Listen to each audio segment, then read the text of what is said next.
Okidoki pessoal, como vocês estão? Tudo beleza? Esse quem vos fala é o Anime Amigo, um otaku fanático e um tanto quanto apaixonado por esse mundo das animações. E hoje eu venho trazer pra vocês o 9º episódio de The Eminence in Shadow. Eu espero que gostem. Bora pro vídeo!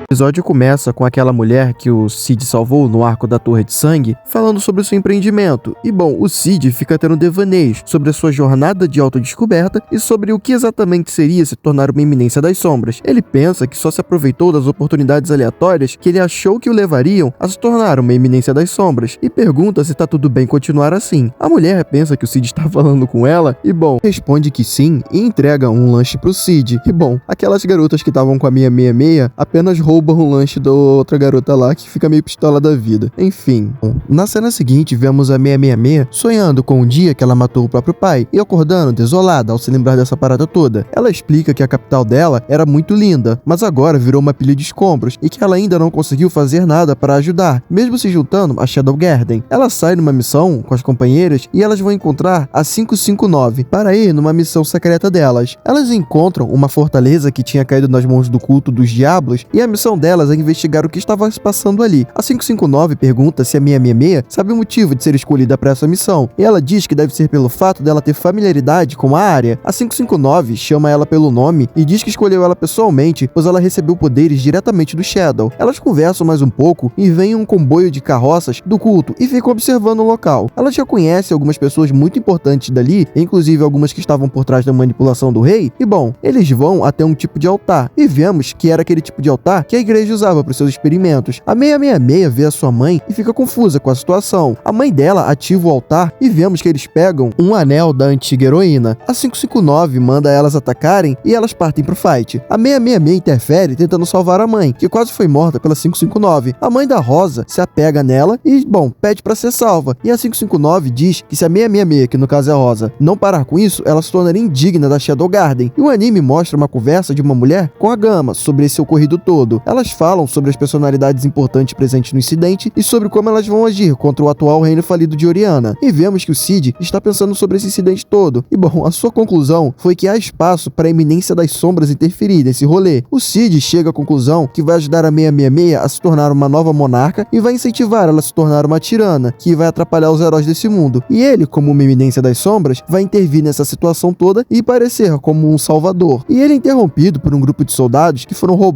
coletar impostos, e o Cid resolve interromper. Nessa cena patética e lamentável, que eu nem sei como agir vendo isso daí. O Cid com esse negócio dele de parecer fraco. Enfim, esses delírios de Shunibyo do nosso garoto, né? E depois disso, vemos que a garota, que inclusive é aquela prostituta, como eu falei antes, que o Cid salvou no arco da Torre de Sangue, vê ele todo caído no chão. E bom, o Cid se despede dela e começa com a sua síndrome de Shunibyo novamente. E depois disso, vemos que o Cid está pensando nas suas tentativas de levantar a 666 como uma governanta, que falharam miseravelmente até agora, quando ele escuta 3 bandidos conversando sobre algumas lendas. O Cid encarna o modo stealth e mata 2 deles sem que o terceiro note. Ele vai e rouba os caras na maior cara de pau, e quando o terceiro se dá a noção do que está acontecendo ali, bom, ele vai lá e mata o cara também, sem nem pestanejar. Vemos aquela mulher de antes olhando para suas contas e percebendo que ela estava falida, e ela chega à conclusão que vai ter que voltar a se prostituir se ela quiser manter aquele café que ela abriu. E depois dessa cena triste pra caramba, ela ouve um barulho na porta, e quando ela vai dar uma checada, ela nota que tem uma bolsa de dinheiro, e quando ela olha pra trás, ela vê que foi o Shadow que deixou isso lá. Ela fica falando que o Shadow ainda está cuidando dela e agradece por tudo, e me corta pro restante da batalha da 559 versus aqueles pessoas que estavam lá com a mãe da 666, e vemos que ela está na merda depois de lutar por 3 dias seguidos, e o homem que está lutando contra ela está planejando torturá-la para que ela entregue todas as informações sobre a Shadow Garden. Ela fica no chão, e quando ela olha pelo reflexo da espada do homem, ela nota que o Shadow estava assistindo tudo, e bom, nessa posição B10 aqui, e ele começa a dar mais poder mágico para ela. Ela cura o braço que perdeu e todos os seus ferimentos, e corta o homem no meio com apenas um golpe. E depois vemos que as outras garotas estão todas surradas também, mas o Shadow fez o favor de curá-las. O Shadow pergunta sobre o tesouro, e a 559 relata que a 666 traiu a Shadow Garden, e que eles deveriam passar ela. As outras duas interrompem dizendo que ela fez isso para salvar a própria mãe, e a 559 diz que por causa disso tudo, a chave que eles estavam planejando pegar foi roubada, e que isso foi um crime grave contra a organização. O Shadow fica pensando na morte da bezerra enquanto as garotas ficam discutindo. E depois dele ouvir que uma delas disse que a 666 iria se casar, o Shadow fica totalmente pistola, do nada, e começa a liberar o seu poder mágico. Ele começa a gritar que a 666 vai pagar pela situação toda e que ele não vai perdoá-la. Ele sai voando e, bom, tendo ideias erradas sobre a situação, como sempre, ele sai e vai atrás da garota. E o anime termina assim. E bom, pessoal, esse episódio foi meio paradinho, tiveram algumas lutas e tal, mas início de arco, a gente ainda tá sendo apresentado aos personagens e vamos ver como é que esse arco vai se desenvolver, né? A animação continua bem legalzinha, as trilhas sonoras, apesar de que eu já tô achando meio repetitivo demais eles estarem sempre usando as mesmas trilhas, mas é legal. O bom também desse anime é que nós vemos que vários personagens que meio que o Shadow salva por acidente sempre aparecem e são recorrentes. Isso me lembra também um pouco o Overlord, como os personagens que estavam no primeiro episódio e, bom, continuam aparecendo até a 4ª temporada. Na verdade, eles aparecem até nas novas, mas enfim, eu não li as novas, então não vou falar muito. E é isso, pessoal. Obrigado por assistirem até aqui. Se gostaram do vídeo, considerem dar um like e se inscrever no canal. Não custa nada pra vocês, mas ajuda muito esse otaku a tentar viver do seu hobby favorito. Obrigado por tudo e até a próxima. El Psy com Gru.